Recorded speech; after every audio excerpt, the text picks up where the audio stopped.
relates to see how much they can be precisely at risk. But then people who are working for people who are living on the ocean, or people who are defending directly the ocean as such, can become very, very much at risk. And it is also the case for a number of communities who are just trying to preserve their traditional way of living. So we're going to focus right now in this discussion on these risks and on the strategies we can try to develop in order to protect these people and protect through this our ocean. And we have an excellent panel. So I will start immediately by giving the floor to Mrs. Astrid Fuentes-Riano, who is the UN Special Rapporteur on the right to a healthy and sustainable environment. Whoa. I'm starting to get tired, and it's only Monday. So Astrid, thank you for being with us. You just presented your report on ocean to the Human Rights Council. In your report, there is a part which is devoted to ocean defender. Actually, it has triggered some discussions because the terminology here is environmental human rights defender. But it is true that there is something specific for people who are working on the ocean. So thank you for being with us, and we're looking forward to hearing on this issue. Thank you. Thank you very much. Buenas tardes, Doris. And it's really good to see you all. And yes, it has been a very intense week. It's 4 days. It's Monday, but we haven't stopped over the weekend also. So thank you for the patience for our tiredness.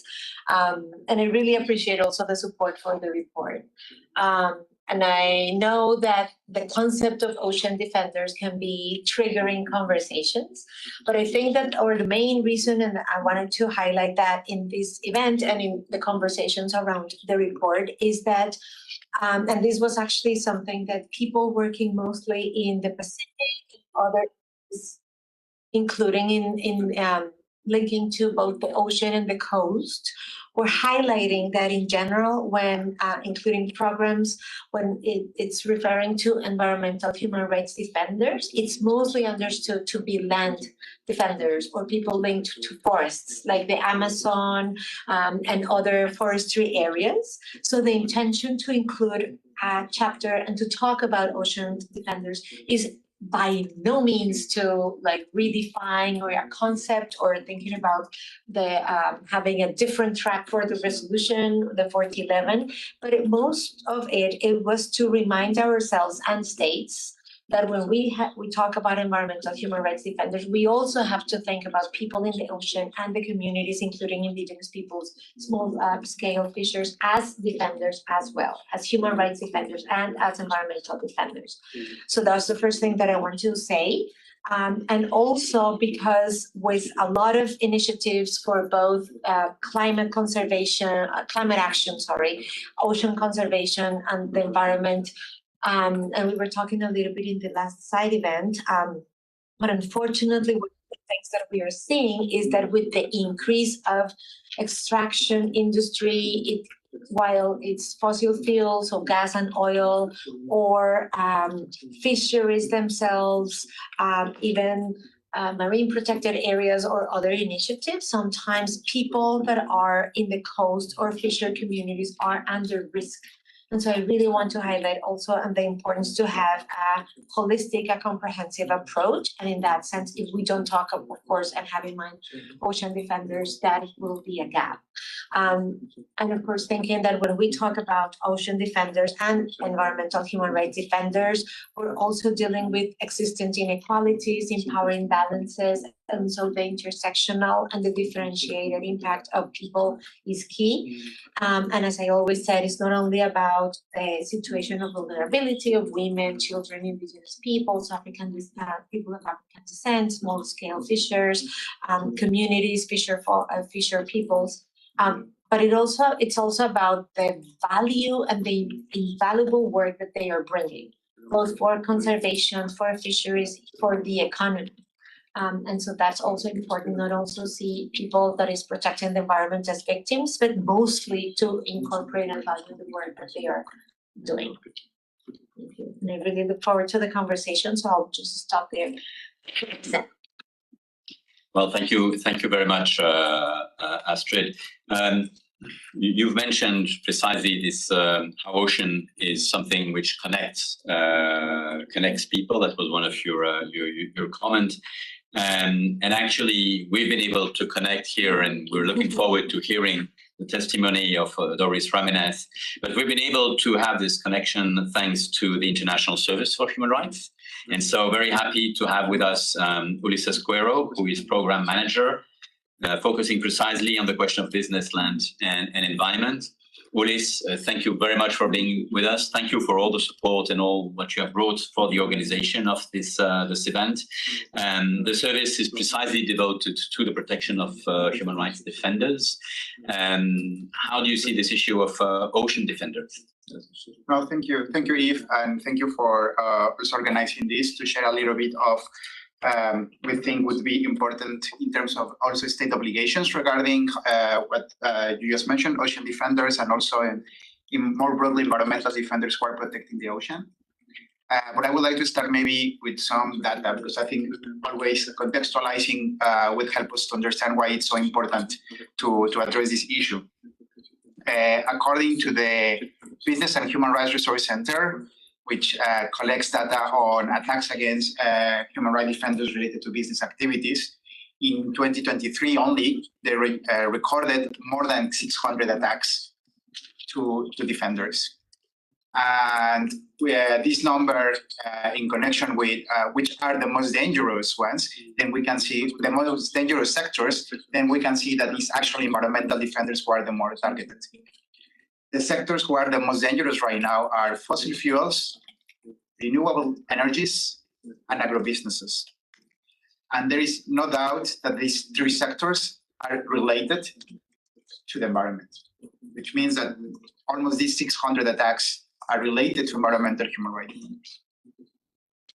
And recently, actually, we were celebrating the 25th anniversary of the UN Declaration on Human Rights Defenders. Now, this year is going to be 27th anniversary. And it's still surprising that many states are still not recognizing the important role of human rights defenders, and instead actually are implementing and putting actions that are targeting them. And particularly right now, when we are dealing with a triple environmental planetary crisis, and when we see this data, then it doesn't make sense, no? That for one hand, we have this recognition in these instruments, but on the other hand, we still have these high numbers of attacks against defenders.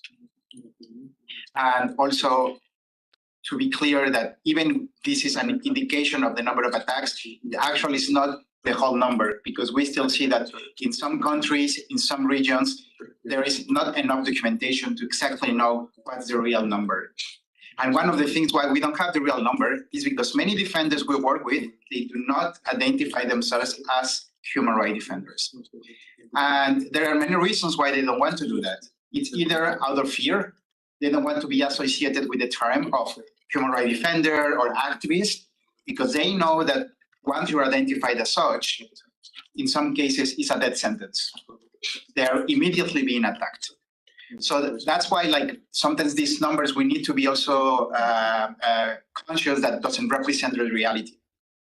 And we saw that because in a document that the ISHR prepared in celebration of this 25th anniversary, which is the Declaration Plus 25, was a process of consultations with other NGOs and international NGOs that gather more than 1,000 interviews and consultation with defenders. It was clear that one of the priorities for them was environmental defenders and those defenders working against business activities. And why all this is related to the ocean. And I think it's important because another important development to understand as well who is an environmental defender and what is included is two resolutions that recognize the right of clean, healthy, and sustainable environment, both at the Human Rights Council and the General Assembly. Because now we also have this recognition, and we have the substantive and procedural elements of this right. So when we read these two resolutions with the declaration, that's how we can identify who is an environmental human rights defender by looking at these two documents. So, as I was mentioning, there are some specific obligations that we think that states should implement looking at these two documents. The first one is recognizing environmental human rights defenders in their policies or in the legislation. And they should also recognize it looking at those legislations that includes the right to clean, healthy, and sustainable environment. We also think that the state should adopt policies that really provide the maximum available resources to their protection. There are some countries who have some national protection mechanisms, but there are others that they do not have that. So we also think that they should also implement those resources in a way that they aim for their protection. And when we talk about the ocean, and I think that Astrid was already mentioning are the defenders that should be included in this, I would also be a little bit more broader, because we also have seen that there are many people who are actually pushing for the development of human rights law and protection of the ocean, like scientists, journalists, engineers, that many people that sometimes we don't associate as human rights defenders or environmental defenders or ocean defenders, but in fact, actually, they are contributed so much to that protection that in some circumstances, they should be also protected. And I will finish just by mentioning that while we talk about state obligations, we also need to talk about business responsibilities. And more we see as well that business have also these responsibilities to protect human rights defenders. But it's also very limited. Many companies and many businesses has been adopted policies aiming to protect defenders. It has been broader, not really targeting environmental defenders. But they should also look at that element to start also incorporating in their policies protection of environmental human rights defenders, or to be aware that their activities directly or indirectly impact on the activities that environmental defenders are doing. Right now, we have clear international legislation that includes environmental defenders, but we also have other policies that are aiming to also making sure that businesses are implementing policies in that direction. More recently, the European Union Directive on Due Diligence expressly recognized human rights defenders and should be also read to include measures that would protect also environmental human rights defenders within their territory, but also in other territories where their companies are also operating.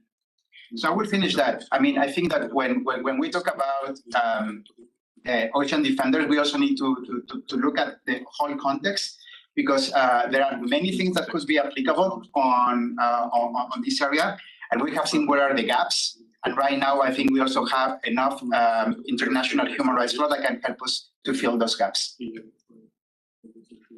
Thank you very much, Luis. That was really very clear on the question of obligations, not only for states, but also for business. And it is true that on one side, we see situation worsening, unfortunately, and being very worrisome. And on the other hand, we have seen, fortunately, some progress, at least in some places, with a bit of new laws to protect defenders. We hope one goes quicker than the other. That is, the law goes quicker than the bad trends we're witnessing. Unfortunately, now I'm very happy to give the floor, but unfortunately to someone who has witnessed precisely these negative trends. And thanks to this service, as I said before, we're happy to have with us Doris Ramirez. Doris Ramirez works with a collective of fisherfolk. She's coming from Guatemala, more precisely from the area of Champerico. And we're also privileged to have with us Jose, who is doing the translation in both ways. So Doris will be speaking and presenting the situation where she is and the threats that her community is facing in Spanish, and it will be translated by Jose. Once again, Doris, thank you very much for being with us, and the floor is yours. Gracias. Yo vengo de Champerico. un municipio de Retaboleo de Guatemala, soy pescadora, pues trayendo, ¿verdad?, en cuenta que hace más de 30 años empezaron llegó la empresa camaronera a poner camaroneras y también llegaron las dificultades para el municipio, la gremial de pescadores, para los que viven de pesca, ¿verdad? Consecuencia de eso, unos compañeros que denunciaron el bicho que se come el pescado fueron incriminados y aún así todavía siguen siendo amenazados, ¿verdad?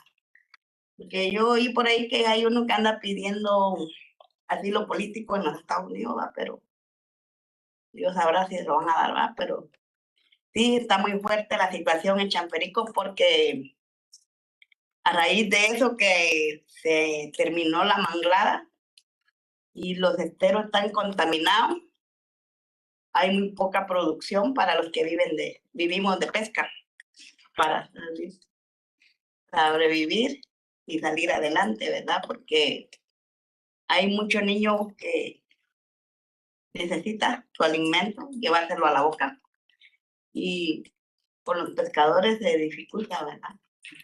Porque Mucho Doris. So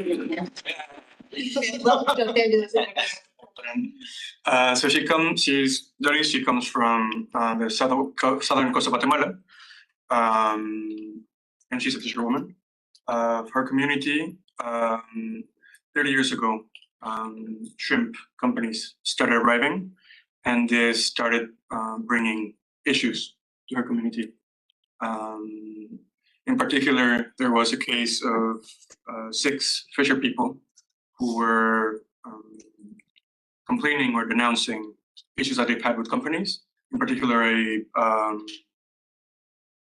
larvae of the shrimps that came that had, or that the company brought, that had a crustacean, a bug with it, and that has been affecting and eating the shrimp and fish in the community.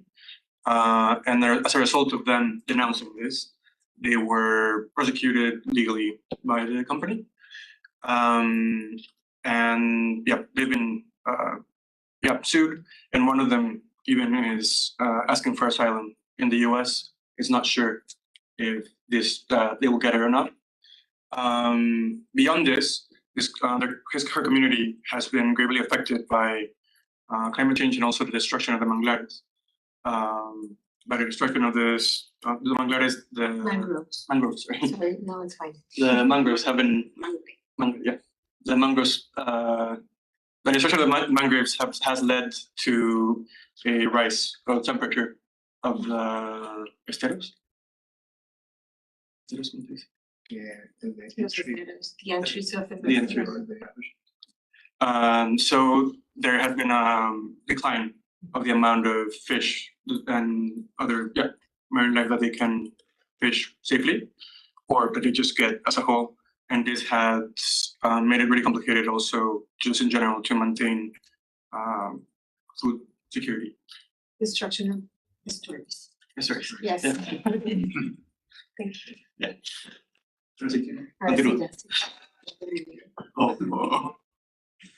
Hablaste de tus compañeros y de la que se acabaron los lugares y Que los niños están cubiertos los niños.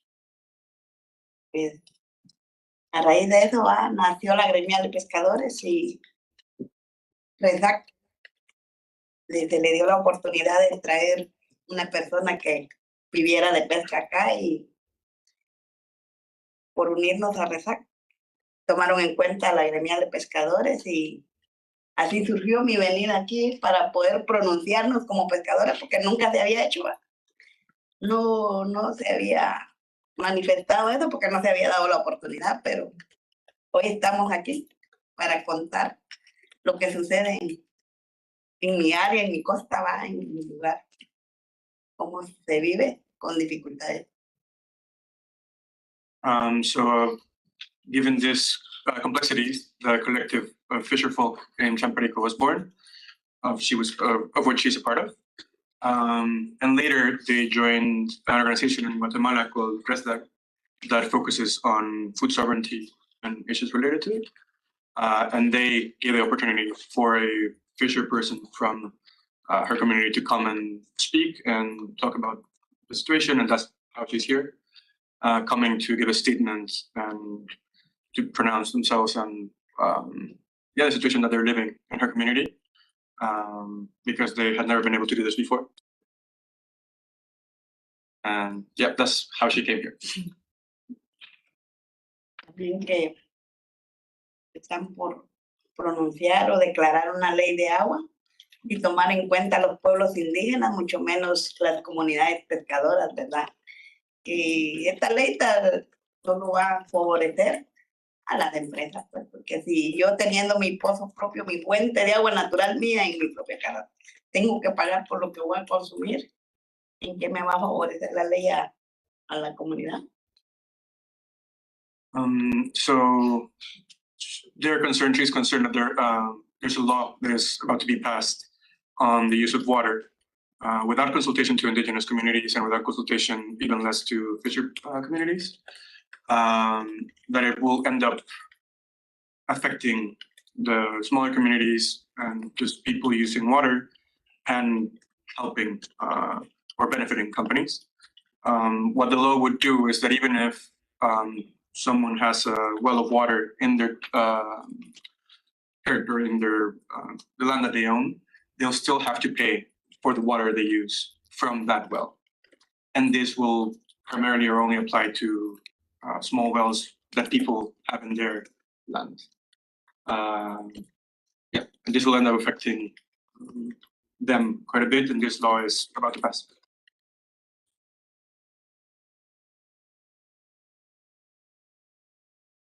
Gracias. Well, thank you very much. Thank you. It's really great to have with you, and we hope we'll be able to have some exchange also at the end of this discussion.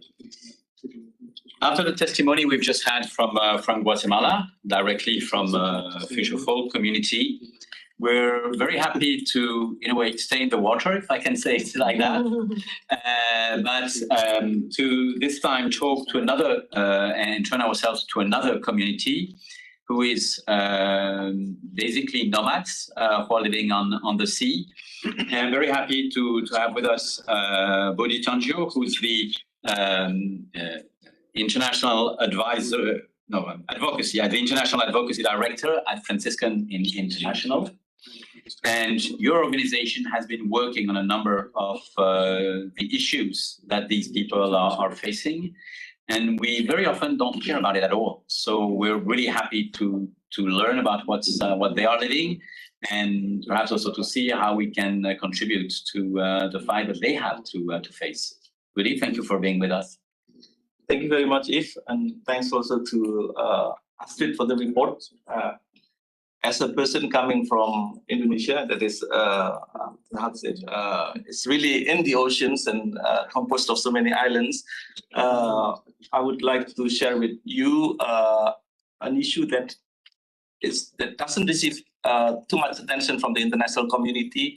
That is about the sea nomads. Sometimes we call it sea nomads, sometimes we call it also as sea gypsy.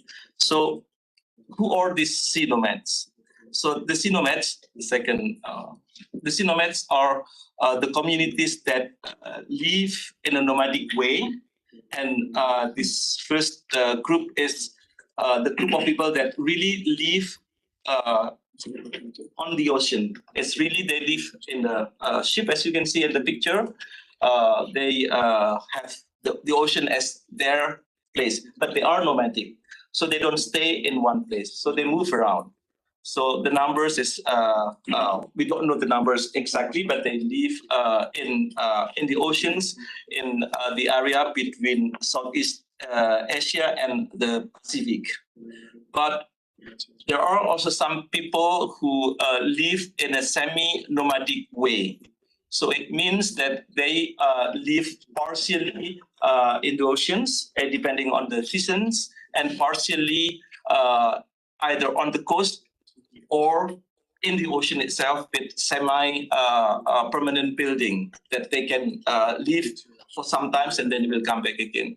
But there are also communities that finally they become sedentary because of the different reasons. So they are no longer nomadic, but they live sedentary. But their livelihood, their culture is very much attached to the oceans, to the sea. Next slide. Okay, sorry. No, it's fine. Technology. So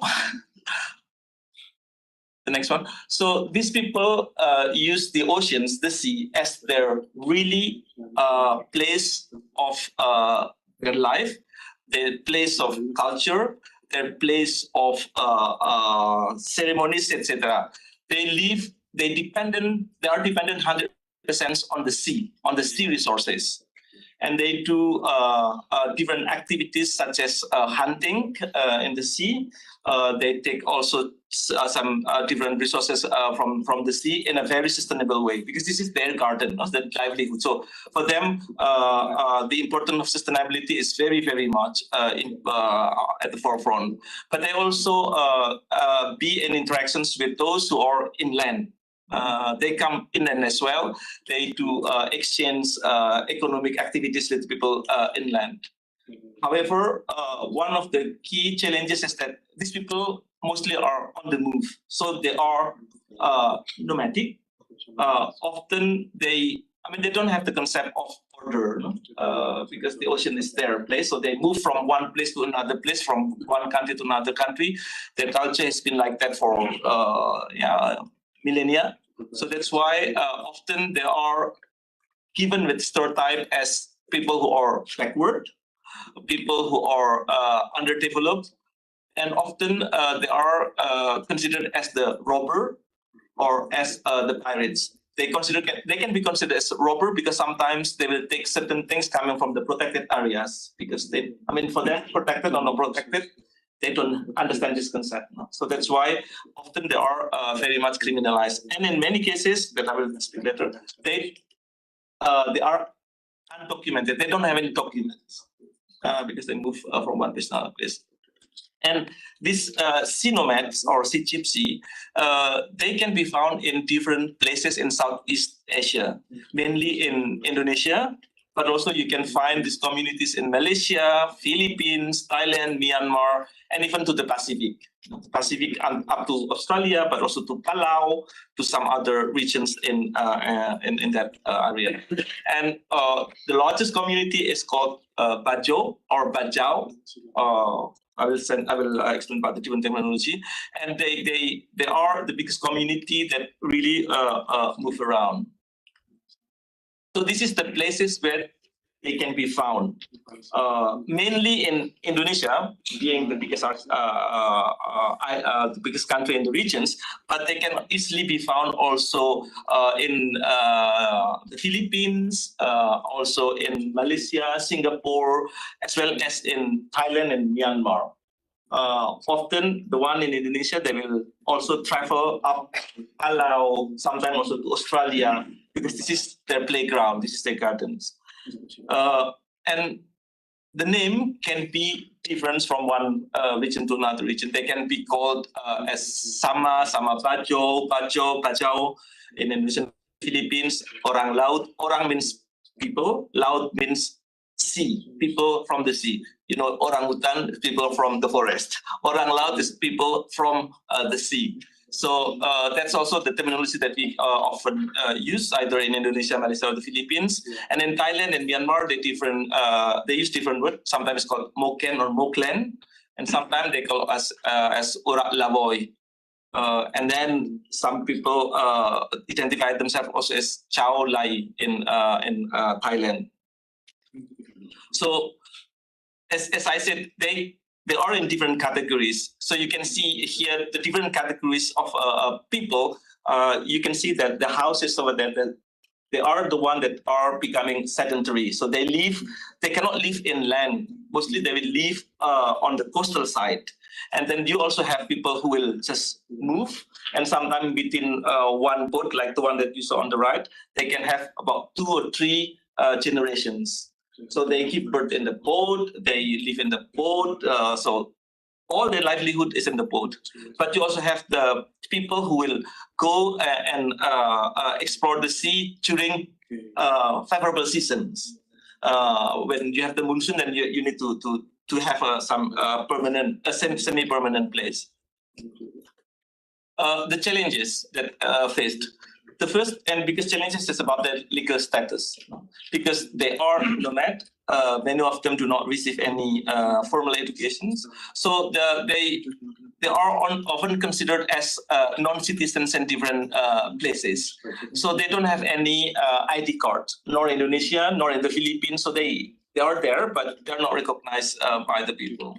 And often they can also be considered as illegal migrants when they are in the Philippines or when they come to Malaysia so they can consider as illegal migrants. And since they don't have any citizenship, so they cannot really enjoy their rights. They don't enjoy any protections coming from any of the countries where they normally wander. So for that reason, often they can also be arrested by the police or arrested by the authority. And if they can't prove that they are a citizen of this or that country, they can also be put into prison, and sometimes they will just be released. And of course, the next challenges that they have is with their environment. As you explained in your report, because of the different activities like offshore and onshore activities, then they have to move further away. Also, the fact that certain areas is considered as marine protected areas, then they can't use that areas, and their life now become more and more difficult. And then there are some studies being done at the moment. There is an association called, or association coming from the regions, that is trying really to help them in trying to get recognitions. And to get recognition, thus to get the protections. And unfortunately, it is very difficult for us to, to convince their status from the international law perspective.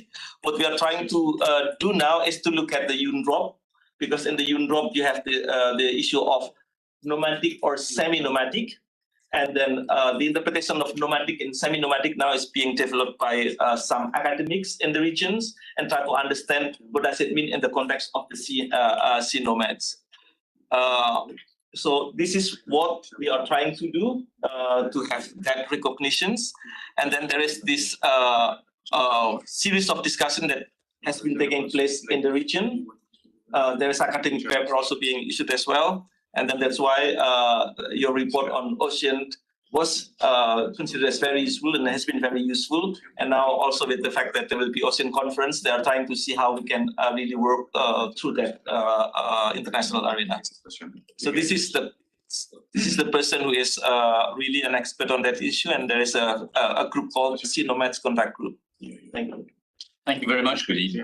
This is definitely an issue we don't hear about enough. So it's great to at least have it now clearly on the table. And it's interesting also to see that a new instrument like the UNDROP, the United Nations Declaration on the Rights of Peasants and People Living in Rural Area, can precisely be very, very useful in such a context. So that's very, very good to know, and will enrich our discussions on this instruments. Now, let me turn for the two last speakers of the day because we've just seen two very clear factual examples coming from the ground. Let's turn now to the work which is done in order to protect precisely people who are facing such situation by wider initiatives. We have a message that is to be delivered, and if I'm correct, it will be through a video which is going to be just launched by Nathan Bennett, who wanted to be with us online, but unfortunately where he is right now, the quality of the communication does not permit him to be with us, but he very nicely has sent a video. And Nathan is chair of People and Ocean Specialist Group. He's part of the CEEPS, which is one of the commission of the IUCN, the International Union for the Conservation of Nature. And he's also one of the leader of the Ocean Defenders Project. So we're really very, very happy to hear what Nathan has to share with us. Hello, everyone, and welcome. My name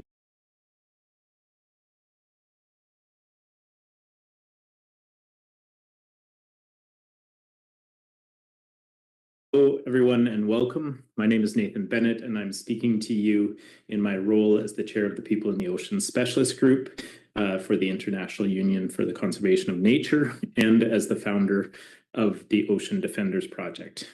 Today, what I want to present to you is the main insights from a report that we recently launched titled Ocean Defenders, Protectors of Our Ocean Environment and Human Rights. This report is a product of the Ocean Defenders Project, which was launched because even though there has been increasing attention to environmental defenders by various organizations worldwide, past definitions, policy documents, research, advocacy, and supports often neglect defenders of marine and coastal environments. And when they are not explicitly called out or recognized, ocean defenders are ignored and neglected by those working on these topics. So recognizing this issue, the overarching goal of this project is to increase knowledge of, raise the profile of, and bring greater support to ocean defenders. With over 40 collaborators and contributors, we work together to amplify the visibility of ocean defenders and to promote greater support for their resistance efforts. You can learn more about our outputs, engagements, and resources on the website. But before jumping into the main insights from the report, I should also provide a definition.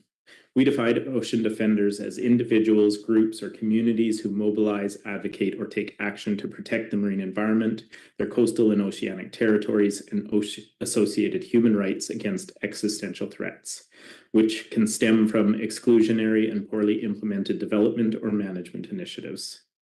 Ocean defenders are different from the local stewards who are proactively caring for the marine environment and local resources based on local knowledge, practice, and governance. Ocean defenders are instead thrust into the role of having to reactively defend against these existential threats. And that brings us to the main insights from the project and the report, Ocean Defenders, Protectors of Our Ocean Environment and Human Rights, which I will now briefly summarize. First, human rights violations related to the ocean economy development are on the rise. The ocean economy is experiencing a period of rapid growth, including the intensification of current economic activities, expansion into new geographies and areas of the ocean, and the emergence of new ocean industries. While there is the possibility that these ocean economy activities can be sustainable and equitable, in many cases, coastal communities and populations are experiencing numerous negative environmental and social impacts from activities of the ocean economies. And what this means is that in many places, the growing ocean economy may be leading to violations of substantive human rights, including rights to a healthy ocean, food, livelihood, health, and security. The collective tenure and access rights of Indigenous peoples and small-scale fishers are also at stake. Furthermore, coastal communities are often not being adequately informed, included, or consenting to decisions related to emerging activities that will impact the ocean environment or their lives. Second, around the world, ocean defenders are actively defending the ocean environment and human rights. Conflicts between coastal communities and ocean economy projects are ubiquitous across different social, economic, and political contexts. In the face of mounting global threats from the growth of the ocean economy, ocean defenders are being forced into reactive mode. Various groups of ocean defenders, including small-scale fishers, Indigenous people, women, youth, and broader civil society networks, are mobilizing and taking action to protect the environment, their territories, and human rights. Collaborators on the Ocean Defenders Project have been documenting a growing number of case studies of ocean defenders in different contexts. These case studies show how ocean defenders use diverse tactics to resist threats from the ocean economy, including legal and policy interventions, creating organizations and networks, awareness and communications campaigns, public protests and demonstrations, research and documentation, joining social movements, and engaging in disruptive activities. Third, while ocean defenders operate in diverse governance contexts, there's evidence of widespread repression and a worrying number of murders.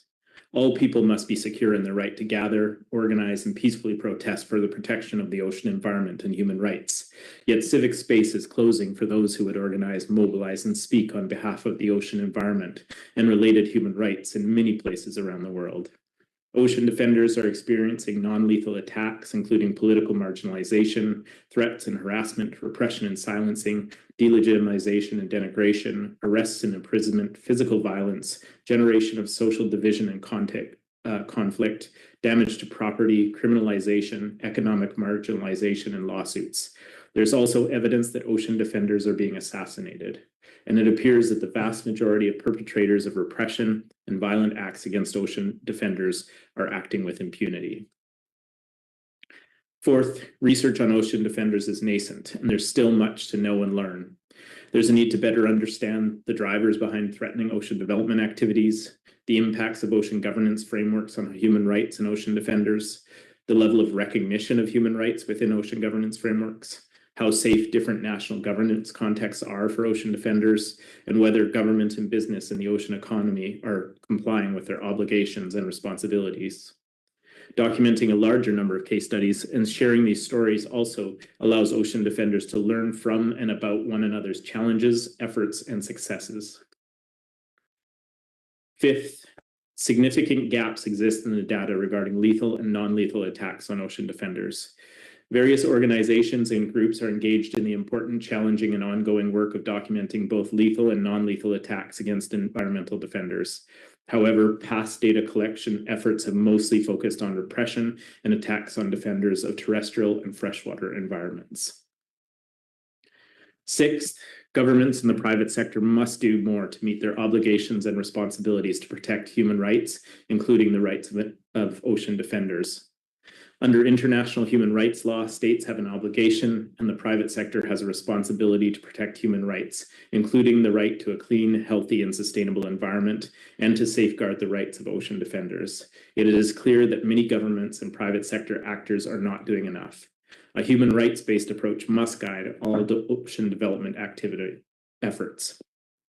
States must also maintain an enabling environment for people to gather, organize, and advocate for a sustainable ocean and related human rights. Violators of human rights and perpetrators of attacks must be held to account. 7, ocean defenders need more direct support and safe spaces to support their agency and sustain their efforts. From our research, we identified that ocean defenders have various needs to enhance and strengthen their capacity for organization, mobilization, and resistance. Ocean defenders need access to the following support strategies: creating and supporting solidarity networks, capacity development, legal support, advocacy and facilitation, financial support, increasing visibility, and research and documentations. Ocean defenders need safe spaces to gather, organize, and learn from one another without the fear of harassment, threats, and violence. And 9, allied organizations can play an important role in supporting and safeguarding ocean defenders. The support strategies that ocean defenders require are offered by various allied organizations, including grassroots networks, funders, legal nonprofits, human rights institutions, NGOs, university researchers, and the media. The support of allied organizations, both nationally and internationally, in itself is often a game changer for ocean defenders. Finally, efforts to support ocean defenders must be fit to context and center their voices and needs.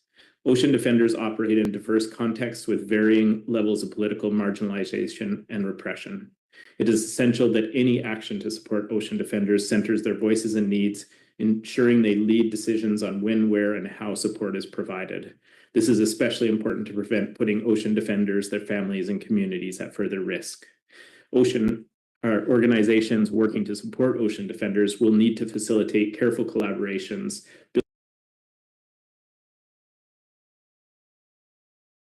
Hello, everyone, and welcome. My name is Nathan Bennett, and I'm speaking.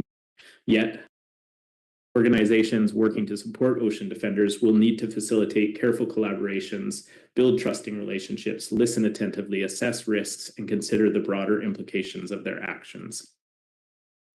In sum, ocean defenders are at the forefront of efforts to protect our ocean, yet they are often being marginalized, criminalized, threatened, and assassinated. We must do all that we can to ensure that ocean defenders are encouraged, are supported, are safe, and are celebrated. Thanks for listening. If you want to learn or read more, please go to the website or download the report. Everyone. Well, great thanks to Nathan Bennett from IUCN and the Ocean Defenders Project. quite in the middle of the discussion that we were having. And it's interesting because it's one of the translation of the resolution on environmental defender that was adopted by IUCN in its last Congress, World Conservation Congress in Marseille. Remember the moment of the adoption of this resolution, which was quite a moving moment, and it's great to see such a big organization of IUCN continuing in the implementation of the decision it took at its own Congress. And I think also what we just heard from that sound really gives a very clear echo to what was introduced by Ulises at the beginning of this discussion. And so to continue, well, and to go to our last speaker, I'll pick up on what Astrid has said at the very beginning, that the importance of communities who are living on the ocean and who become at risk, as the one which have been presented to us, or the action of defenders, is precisely an action of people who are protecting, who are giving us the possibility to continue to live with the ocean. No ocean, no life. Let's be very clear. So we have to put these elements forward very, very strongly. And now I'm very happy to turn to Sue Young, who is legal officer at the United Nations Environment Programme in Nairobi, in UNEP. And because precisely UNEP has conducted a work to try to bring forward a number of standards that can help the conservation community in order to implement this conservation and at the same time take into consideration the rights of communities like those which have been presented to us during this discussion. So, Sue Young, thank you very much for being with us. A very big thank you, because I know that you haven't totally recovered from the last days of cold you had to go through. So first of all our wishes for a real full recovery, and our thanks for being with us. And please, we're very happy to hear about this initiative that goes a bit in the direction of what we've been hearing during this discussion, this talk. Thank you, Eve, and thanks so much for having me. And I'm so sorry that I couldn't be there in person. I'm normally based in Nairobi, but I'm in Geneva now. But as Eve explained, Geneva, whether this didn't agree with me, so I'm just connecting online. But I'm very, very happy to be here. And I'm just learning a lot from all the other speakers today. So if I could just quickly introduce, make an announcement. So UNEP at OSHR, we usually do a support environmental defenders forum at the regional level. And this year in Asia Pacific, the focus is going to be on biodiversity. So I think a lot of things that we are talking about today, ocean defenders, and especially what Woody introduced this earlier, could be relevant. So I'll make sure to bring these issues to my colleagues and reflect it in the Defenders Forum. So if I could quickly introduce this core human rights principles for conservation organizations and funders. So as Eve introduced quickly, that this is something that we came up, we've been working together with many experts, indigenous peoples and local communities, and also in defenders. And this is to address the issues arising from the private conservation, because a lot of we tend to focus a lot on the human rights violations perpetrated by member states, but also in conservation areas, there are a lot of abuses coming up related to the private conservation efforts. And we thought this can be prevented. And there's one of the reasons why it's keep happening is because there's first of all, lack of understanding, and there's not a standard that can really help to prevent and address these violations and abuses. So these core human rights principles were we just launched it last year, December, so about a few months ago, 3 months ago. And also we had the pleasure of having Astrid being with us, supporting this the process, throughout the process, and also the launch of the event. And the principle is to promote the human rights-based approach in private conservation.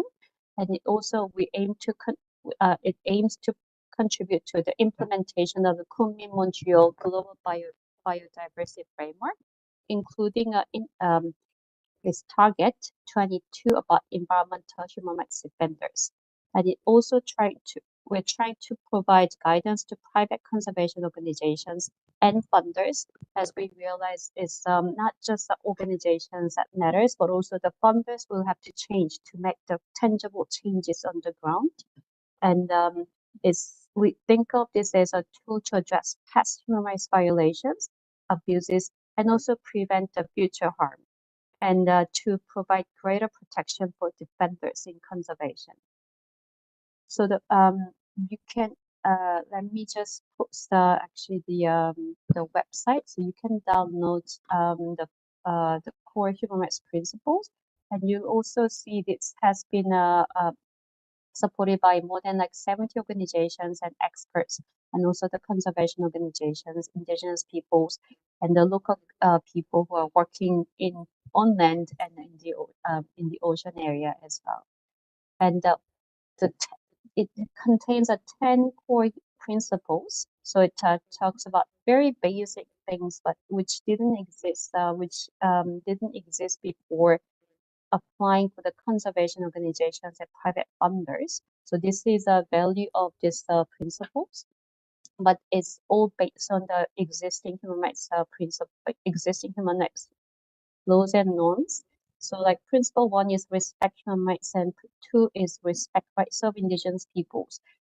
3, respect the rights of all communities, groups, and individuals. And 4, 5, 6, it goes on to discuss all cycles of the conservation, from the designing and the designation of the protected areas and the management, and on how to deal with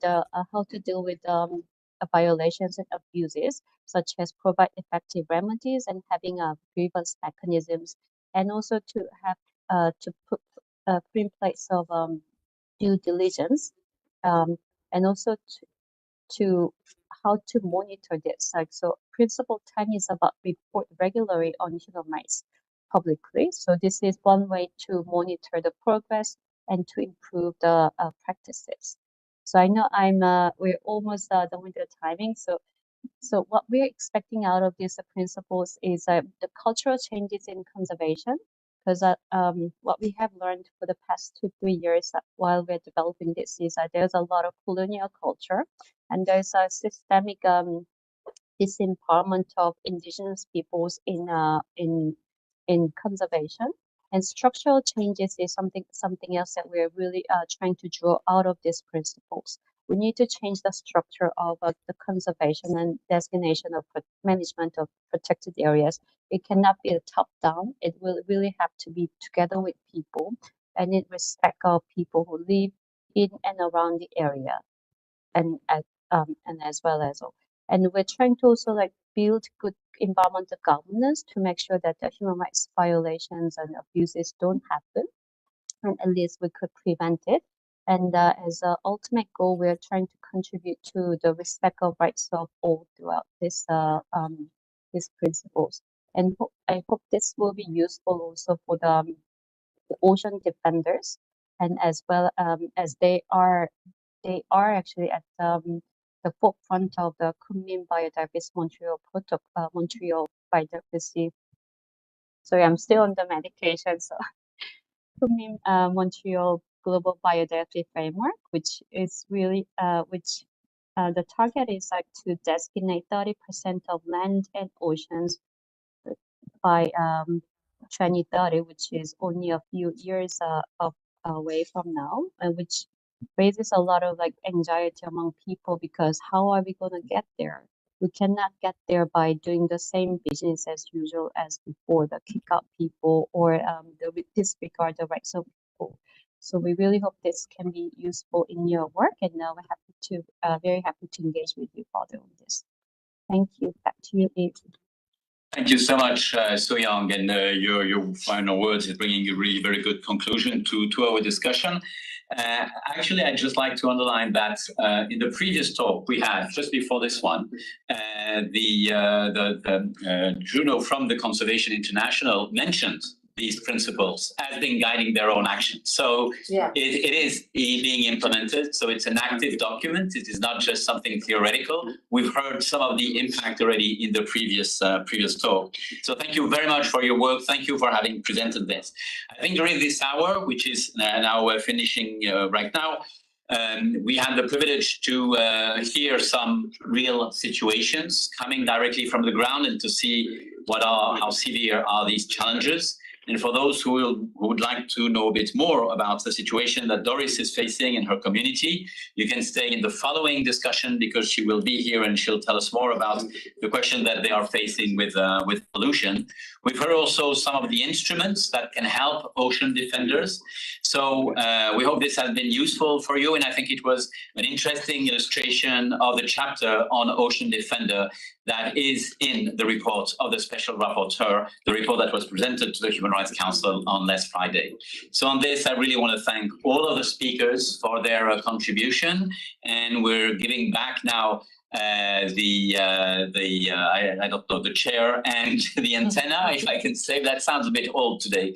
But anyway, in order to have the next discussion, the next talk, which will be on the impact of pollution. Thank you very much to everybody for being with us and for having contributed to the discussion.